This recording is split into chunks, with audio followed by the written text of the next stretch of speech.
guys, I'm Maria Hashmi and I love bouncing my basketball and also stopping it. But sometimes when I let it bounce, it keeps on bouncing before I stop it. Why does this happen? Well, something has to stop it from bouncing. When I want to stop it, I can, but that is because I'm applying a force on it.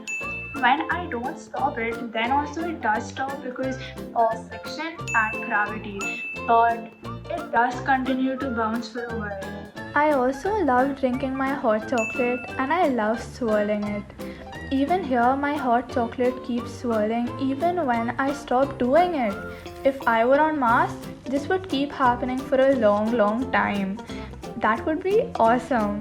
This one is cooler. When I pull the tablecloth away very quickly, the bottle just stays where it is. For all the Brooklyn Nine-Nine fans out there, this reminds me of Hitchcock and Scully. Even though an entire tablecloth has been pulled away, the lazy bottle is just not down to move.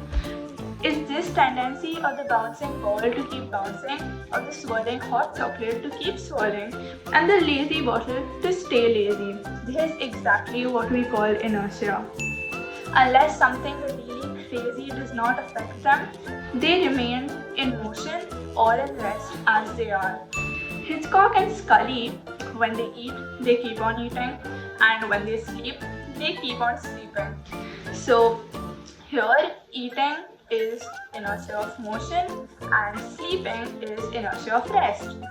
Or as our beloved Selena textbook says, inertia is the property by virtue which a body which is at rest continues to be at rest and a body which is in motion continues to be in motion.